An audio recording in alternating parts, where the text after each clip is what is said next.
Miss Candy for Hire. By Princess Indigo. Chapter 1. Josephine makes her move. Show me some respect, Tabard, I'm in no mood to play frecking games tonight. Drop that gun and make sure you kick the frecking thing out of reach. Josephine sent you here to kill me, didn't she? Don't even try to lie to me, you little bitch, or the only way you'll leave here, is in a frecking wooden box. Do you understand? Said Miss Candy viciously, her temper flaring. You were pretty goddamn moody, for a robot, do you know that, Candy? Snarled Tabard right back at her, his gun still raised. Freck you, Tabard! Screamed Miss Candy, and the electron pistol went off in her hand without a sense of regret, the hot burst of electrons making a mess of his shoulder and sending him sprawling across the busy nightclub floor, as the music came to an abrupt halt and the revelers screamed and scattered. What the freck did you do that for? Screamed Tabard, clutching his shoulder. Because you frecking deserved it, for trying to pull a hit on me in my own club for that rotten harlot Josephine. She's not heard the last of this, you can tell her that for free, Tabard! Roared Miss Candy and stormed out of the Hot Valley nightclub, before he could say another disingenuous word. It was her very own nightclub, her own special little world, and now she was leaving it all behind, because of that bitch Josephine.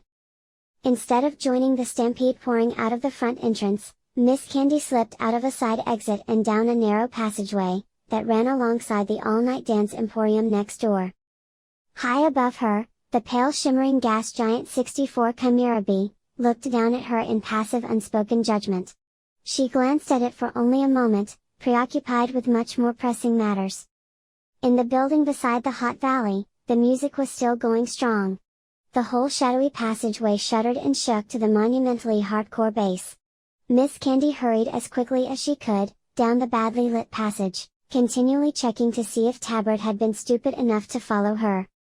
In her haste she grazed her shoulder against the wall, as she avoided a communications pole that took up a little too much space in the small alleyway.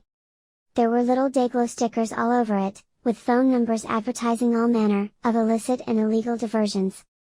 Once upon a time she had been a number stuck up in an alleyway. Miss Candy's life hadn't turned out quite how she had expected, let alone dreamed. A cat growled at her from a tiny window ledge just above her head, as she emerged out onto the back street. It was only then she realized she had torn the flimsy silk material of her very expensive designer top, and she cursed a little under her breath. There were two of her vehicles, parked among the long rows of cars, on either side of the grim little back street. One of them was a sleek black necromancer, that she loved more than life itself. The other was a battered rusty dust jumper, she had stalked for weeks before actually stealing it. The necromancer was for prowling the city, the rusty old dust jumper was for days like these, when she needed to run and hide. Her shiny black necromancer always attracted far too much attention. If Josephine was making a move on the club, it was time for her to go to ground, as discreetly as mother frecking possible. She put her fingertip on the grimy sensor by the handle, and the door unlocked. Like always, she had to yank the handle 3 times to get it to open. As she sat down, the car grumpily installed its updates and the cracked dashboard lit up, as she turned on the ignition. The Caverlax engine hummed into life, spluttered, thudded and then ticked over in a dirty nasty fashion, that made the whole vehicle shake. She put her foot down gently on the pedal, and carefully eased the guttural sounding machine, out of the long row of cars and out onto the street. As she began to drive away, the rusty dust jumper exploded in an unrepentant orange ball of flame. Her eyes were burning and everything hurt beyond measure, as somehow what was left of her, made it out onto the tawdry night street. As the flaming remnants of the car rained down all around, the roof of the Hot Valley caught alight, but Miss Candy was beyond caring.